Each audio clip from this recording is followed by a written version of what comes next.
Hello and welcome to episode, 5 of Yugi-Talk. Is this episode 5 or 4? Maybe it was even 6. Okay, episode 4, 5, or 6 of Yugi-Talk. We're not 100% sure which one. Joe finally has a decent microphone. He's no longer hello. poor with a condensed microphone, and now has a dynamic microphone. We'll see if he talks directly into it or not. Joe, do you want to just talk about, this will be a relatively quick Yugi-Talk. I'm more so just wanted to highlight a major problem in the game today, which is just the price it takes to have like a decent deck. And we use the Dark Magician deck, which isn't even a good deck, as an example, because you have a new fan coming in from back in the day. And again, people who played when this game initially came out, they're 25 to 35 years old now. They do have, well, hopefully they have money. Hopefully they have a job. But if they want to come back into this, the prices for a deck are just insane. Yeah, and for a deck that's not that good. Yeah, that's true. There seems to be a little bit of that like anime sort of tax. Something you're even seeing right now with, as most people know, the Egyptian God Slime, which was a very expensive card. That was never that good either, was always very expensive. There was only one printing. And now you're actually seeing certain cards from that Rage of Ra set actually going up, like the Ancient Chant, which is a card that searches out the Winged Dragon of Ra. And again, it's not like Winged Dragon of Ra has gotten any more playable, but that's one of the cards now in that set, one of the last cards that doesn't have another reprint. So God Slime gets a reprint, and now this card is spiking up to it's like a $40 ultra rare spell card from that set now. So there seems to be always that little bit of I don't know if it's the collectors that are just seeking after these cards or the casual players, but yeah, it's really unfortunate because at the end of the day, this is supposed to be a hobby, not a commitment where you're investing large sums of money into. It would be the hope, I think, for people just getting into it. Yeah, I just think if you want to get into it and you're not just pulling, even if you're going, it's so expensive just to even buy a box now. Yeah. We don't really do that unless we're chasing after a specific, or we're doing a video. Yeah. Not even chasing. There's no point of chasing after. So I just have this real quick, and then we'll actually end the video just with you talking about the updates to Master Duel. If you want to just mention those, and we'll highlight them next week, and we'll maybe show them next week. This is a deck that you made, and we did a video on it. And you would say, and I would agree, that this is the most competitive deck you're going to get for Dark Magician if you want to play a Dark Magician deck, right? Yeah, it would either be this version or the fusion heavy branded kind of updated version, which again is still going to be probably just as expensive. Some of the new branded cards are pretty expensive, most of them being secret rares. Yeah, but this is right up there with that. And even it's interesting, even after now Kashtira's most I guess best card, Kashtira Riseheart, getting banned, you saw a lot of the Kashtira cards go down in value, but still trying to build this deck from scratch with a lot of those Kashtira cards, you can see right there in the cart subtotal just how expensive that can still be. So this is the cheapest too. Let me just make that clear. This is the cheapest of all these cards. These are the lowest rarity versions of all these. The lowest price or lowest value of all of them. Yeah, which is typically the lowest rarity. Yeah. So if you wanted to have a cool, you're not getting a cool looking deck at this price. If you want a cool looking deck at this price, even if you want a decent look, forget about Starlights. If you throw in a couple Quarter Centuries, some secret rares, this deck goes up to $1,000. Yeah. So we'll just go through it real quick, and it's in a weird order, but you can get an idea just from the prices. Access Code Talker. You're probably gonna get this a little cheap. You'll probably get this for $30 something. I think this is going into the Direct by TCG mark here.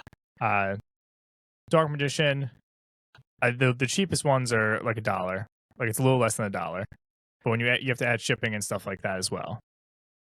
Yeah, that Zeus, I think you could probably get like a little cheaper, maybe like 20.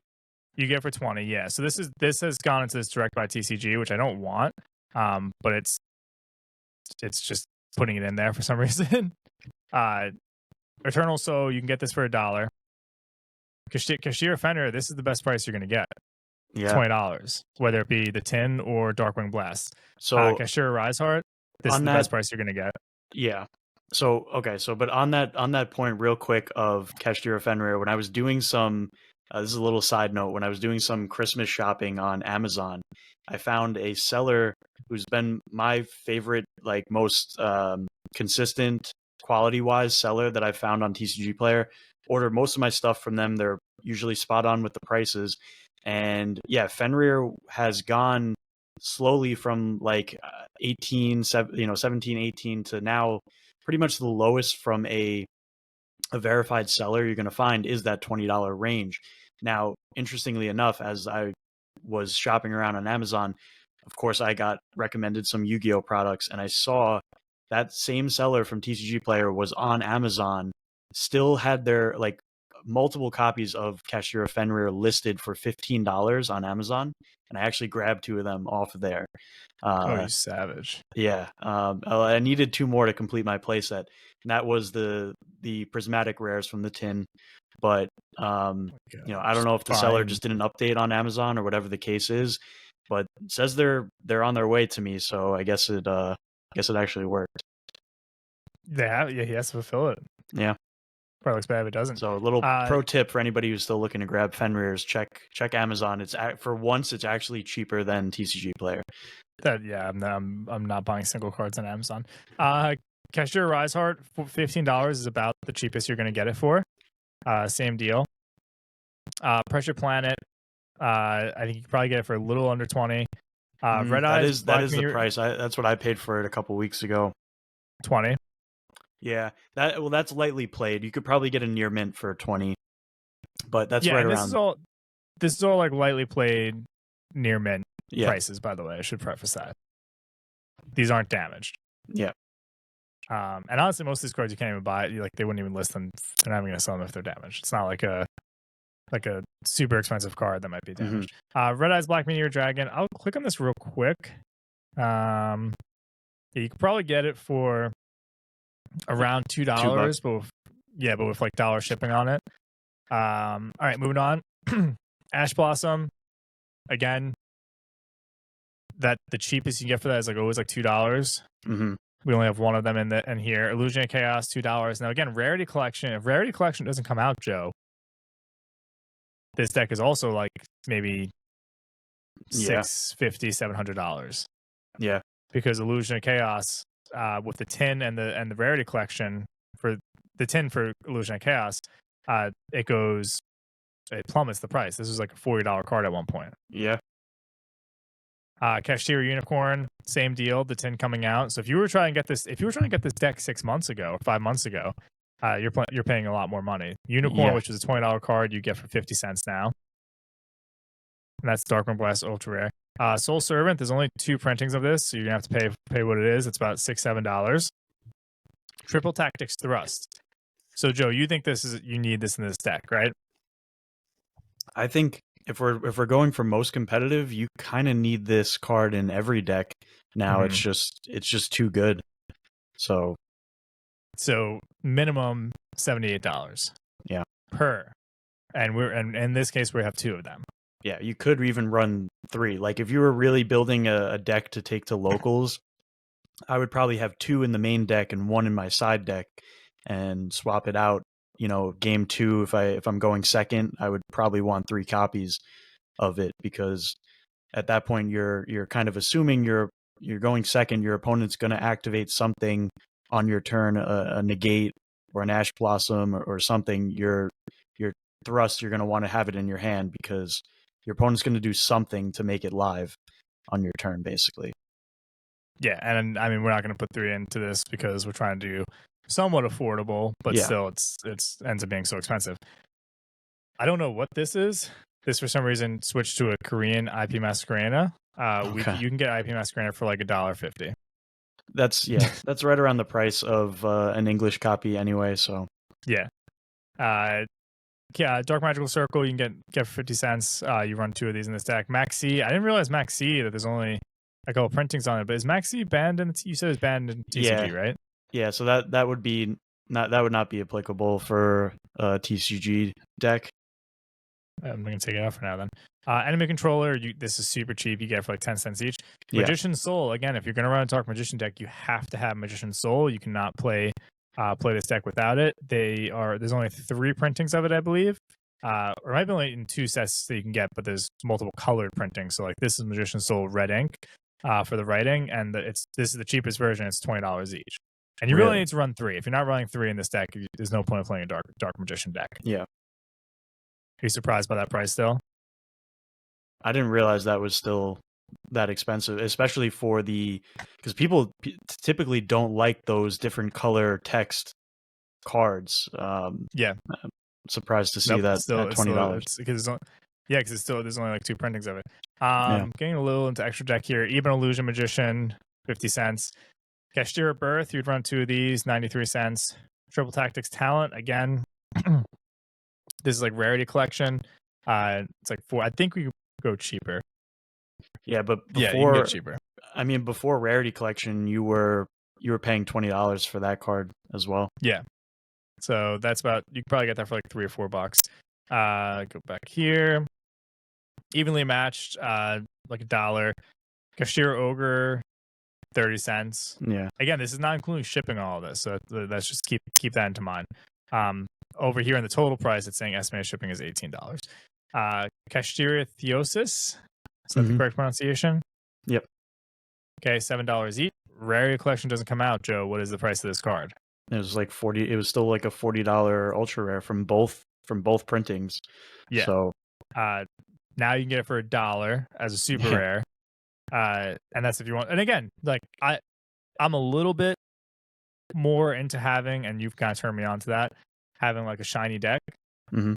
So like my Dark Magician deck, which has a lot of these cards, is pretty shiny. There's a lot of Quarter Centuries, a lot of Prismatic Secret Rares in there. So again, this is the most boring, basic Dark Magician deck you can get, and still crazy amount. So that's $1. Magician Salvation is like 7 cents. Harpy's Feather Duster. Joe, I didn't realize like no matter what, you have to pay for a decent amount for Harpy's Feather Duster. It's not like a 5-cent card. No, yeah, there's really no cheap printing of Harpy's Feather Duster, and it's interesting because that's one card that, I mean, it's kind of similar to like Call by the Grave. They're both limited to 1, but they still hold some value. Typically, what you'd see like a spell card that was like you could play 3 copies of will be more expensive. But yeah, Harpy's Feather Duster has always had some, like at least a couple dollar value. Yeah. Next, the big hitter, Chaos Angel, $70. And I agree, this card works perfectly. I use it in Master Duel. I don't have it in real life. This card works perfectly within this deck because you don't need to have a tuner. Yeah. And Dark Magician being a level 7, then if you use, for example, Magician's Rod, which you're running in this deck, 3 of them right here, level 3, you could just Dark Magician and the Magician's Rod into Chaos Angel. Yeah. If you have Eternal Soul on the field with Dark Magical Circle, bam, hit that, bring Dark Magician back out, banish a card, and you get a banish of Chaos Angel. Like, it's a great combo to have. But again, it's $70. Yeah. Yeah, and that's another one that, you know, it's not. You want to run 2? You probably want to run 2 of these. Yeah. No, I mean, there's some decks that even like Labyrinth has a couple level 8 dark monsters with their level 2s. They can make this card without a tuner. And I think like Labyrinth, for example, in TCG and Master Duel are running 3 copies in their extra deck. And yeah, it's a card that basically is just a product of not having a reprint, and there's probably not going to be a reprint for this card anytime soon until probably not until next September, next summer, the tins or something like that. Yeah. So I don't think this is going to be $100 card, but it was close at one point, but it's it is going back up. It went down. It is down going to back like 60, up. And then yeah, it's held steadily around like $50-$60 its whole life cycle pretty much. Yeah, it's insane. I'm gonna go back down. We're almost done here. Magician's Rod, Change of Heart, 18 cents, then Red Eyes Flame Round Dragon, 14 cents. There's a couple cards I don't think that got added here, but they're all like around like $1. Yeah. But again, Flare Metal Dragon is another one that without the rarity Yep. collection, that's a $20 card. Yep. At least I think. Yeah, the rarity collection coming out kind of changed. And Let's see. it's wild that saying all that, the deck is still very expensive. So it's like And it's not great. Yeah. You probably wouldn't win at a local tournament. Yeah. But the reason I use this, and I'm going to do a Blue Eyes one as well, you're going to make the deck. I'm just going to get the prices. But is if you want to get fans like our age in back into it, like you just happen to get back. I have no interest in playing a Labyrinth deck. Mm-hmm. I have zero interest in playing a Labyrinth deck. Right. You do like playing all the different decks. Mm-hmm. I think all of our friends. I think you're the only person of our friends who would be like, yeah, I want to like try all these different decks. You know? Yeah. Like they would want to play a deck that's similar to what they played as a kid. Right. That's why character that they Dark Magician recognize deck. and yeah. I have no connection to a Tier Elements deck. Yeah. No, that's fair. I mean, that's, originally how I got back into it. Obviously, the first deck that I played, I think, was a Blue Eyes deck. And then I think overall, I just got into the game as a whole. So I started to appreciate all the new stuff, as well as still holding on to my, anime loving nostalgic decks as well. But yeah, there's definitely an aspect that I think turns some people off, coming into it and seeing how expensive, like we just showed, a nostalgic deck can be. That's, like Dean mentioned, not that good even, on top of the fact that like you kind of quickly realize like, oh, like all these characters and these cards that I remember are just not even viable anymore. And I think that does definitely turn off a large group of people in our age group that want to try to get back into it. So I don't see what the solution is. Yeah, I mean, at this point, it's tough because like they've tried. Truly is pay to play. Yeah, and the problem, in my opinion, with Yu-Gi-Oh is like they've already printed or attempted to print so much support for these archetypes, and they've made it bad to the there definitely was a way they could have made all these decks more playable. They just didn't want to. They made these other decks playable. These decks that no one cares about. They made them unbelievable. That's what I'm saying. Like there's definitely a way they could have really boosted the power level of these nostalgic decks, and they chose not to for whatever reason. And I don't know. In my opinion, when you print a bunch of support for a deck that's already there, it's already existing out there, like I think sometimes it's just too late then. Like there's really, it's almost like I wish they didn't print this bad support for the Egyptian gods, Blue Eyes, Dark Magician actually surprisingly being the best. It is the best of all the old. Yeah. Like this is better than a Blue Eyes deck. Yeah. Maybe with like Bestials, you can put together like a decent, like you have a decent Blue Eyes deck, which maybe we'll highlight next time. But I do think overall Dark Magician has the best support. But yeah, well, that's what I was going to say. With Dark Magician, it's direct Dark Magician support. It's the Blue Eyes deck that I built is only viable because I'm using completely out of archetype cards that have synergy with the deck. Yeah. So Dark Magician has built-in cards like Dark Magical Circle, Eternal Soul that have Dark Magician in the name. They're searchable, all this stuff. So yeah, in terms of like direct support, Dark Magician is the best. And I don't know. This is actually another video that I wanted to kind of talk to you about potentially doing.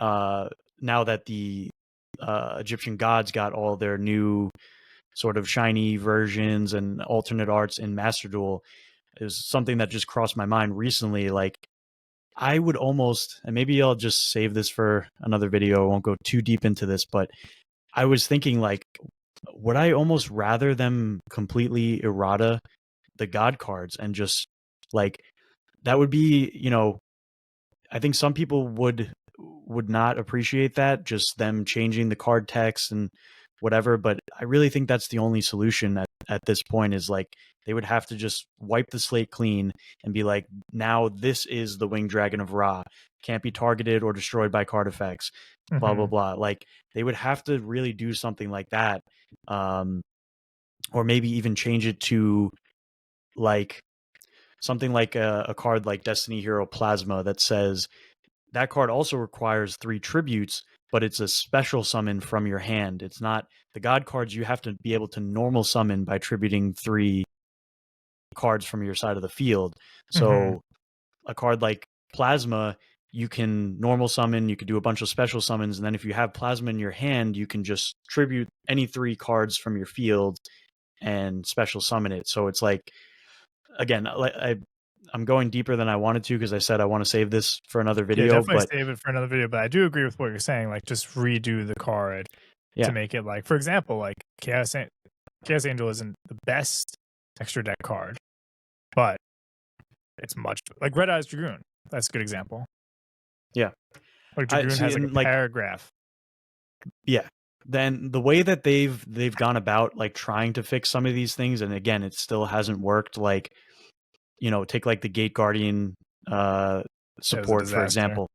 Like, that is like what they tried. Yeah. And what I would see them actually doing before they do my idea would be something like creating another card called like Obelisk the Tormentor, the Punisher of the Gods, or like they would do a spin-off or a retrain of the card and just make the name longer with like some little sort of like flavor text in the name, and then give that a different effect, rather than just taking the actual Obelisk the Tormentor and doing what they call an errata and completely changing what the effects of that card are. I think they've definitely, in recent years, Konami has strayed away from doing erratas. They'd rather just retrain the card with a longer name and like, but then you kind of leave the original card for dead, where it has no, like, you're not fixing the problem, because there's still no card that can search Obelisk from your deck to your hand that makes Obelisk have any sort of protection. Like, so again, that's a topic we can discuss a different day, but that goes back to just the whole issue with the price and the viability of these fan favorite decks from our generation of Yu-Gi-Oh. Yeah, we should be able to play them, and I think the rarity collection, I think the problem is those 25th anniversary boxes, I don't think did what they wanted them to do. I don't think they were as good as sellers as they thought they were going to be. You mean the original, like the reprints of LOB and stuff like that? Yeah. Like, I think they thought that was going to be much bigger than it was, and the Legendary Collection, frankly. Yeah.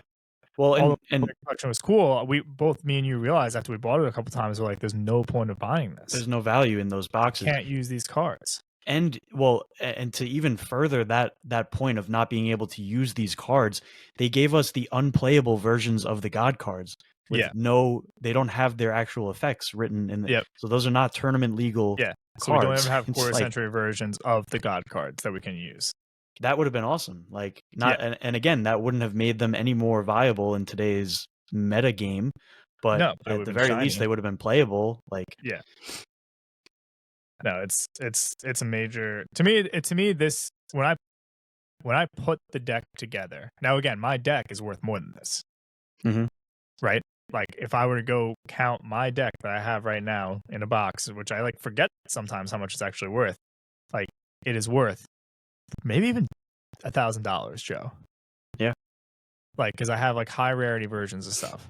But yeah, now you have Quarter Century Barone. Yeah. A couple other cards. So All my Dark Magicians are Quarter Century Dark Magicians. yeah, I have most of my spells and traps now are Quarter Century, and the rest are and again, like Illusion of Chaos. Thank God, like those cards went down, but I had those, and they're a Magician Soul. I have 3 Magician Souls, so I would say my deck at least is $700.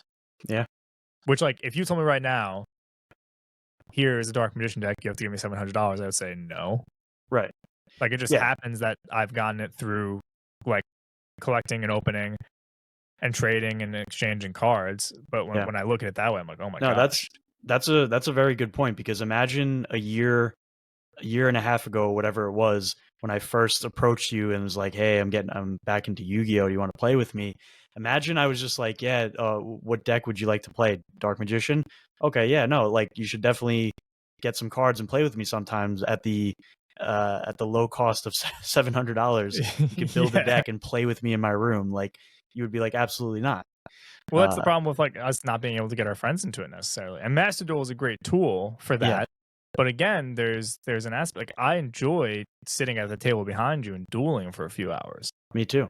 Yeah. So I much more enjoy like playing together with the physical cards in my hand than playing online. And just the fact that it's like, if we were to want to get Dom into it, who I think is someone who he likes this type of stuff. Yeah. But he would never spend this type of money. That's the thing. It's like we could even, somebody like Dom, who he loves strategy games, he likes playing board games, card games, all this stuff, and he's also of that same product of that same generation of us. He has an affinity to that old stuff. Even if we were to say like, you never have to open packs and gamble or anything like that, just buy the singles. If we presented him with like even over $100 cart on TCG Player, I think he'd be like, no, I'm out. Like, he would say no. Yeah, he would say no. His Twitter Blue was like $4, and he was like, what? Yeah. Like, but Mike too. Mike is another person who he would probably meet up with us and play. Yeah. But he would never want to spend. He would only want to play like an OG deck. Yeah. And to have any OG deck, even if it's a Blue Eyes deck, that's viable, you're spending hundreds of dollars. Yeah. So yeah, I mean, we're in the fortunate position right now where we have plenty of cards we could always just give our friends, but it's just not the same, because I think if one of them were to get into it where they're like actually going out trying to build their own deck, that would just get them way more interested and involved in the game, where, you know, something I've said to you before, like, I think all of our friends would maybe play with us here and there, but I never see any of them going out on their own and learning about the game or grinding on Master Duel by themselves. You know what I mean? Like, it would only be a situational thing where, like, if we presented it with them, we're like, here's everything you need. Do you want to sit down and play with us for a couple hours? I think they would say yes, but it's a really big ask to ask someone to get into modern Yu-Gi-Oh! Like, you would have to actually dedicate a good amount of time just figuring out how to play, first of all.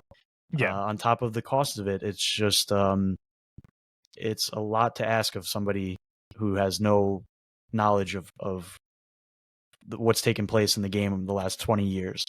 So it's unfortunate, because I do think we could get our friends into it a little more if it was more cost effective. But and I see in these giveaways too. Like, we've been doing these giveaways on the Twitter. Like, people who just never buy it anymore because, one, it's expensive, and two, it's like, it's really difficult to get for some people. Like, we're lucky that we live in a place where there's tournament stores all around us. Yeah. Some people don't have that. It's like their only option is Walmart. Can you imagine just buying from Walmart? You're just paying for overpriced products all the time. So I don't know. I don't know what the solution is. I don't know if it's reprinting more cards or if it's... Who the heck is that? Go ahead. Or if it's we're not cutting that out. Or if it's making, like you said, like errata in cards and making new support. So we're at we're about to hit 30-minute mark, so that's actually a nice time to stop. We'll dive more into what you said with the Egyptian god cards in the next episode, and we'll dive a little bit more into the Master Duel. I just wanted to kind of show how expensive it is to have a OG deck in the meta, which I think is, I think it's insane. I think for that next episode, you guys can look forward to. The topic or the focus will be more. Today we brought up the problem. Next episode, I want to talk about how give instead of just complaining, I'd like to just give some actual solutions to the problem, just based off of my own opinions. Not saying it's going to be the end all be all or the right answer, but there's some things that have crossed my mind, and we'll dive deeper into actual solutions next week. All right, I like that. All right, bye.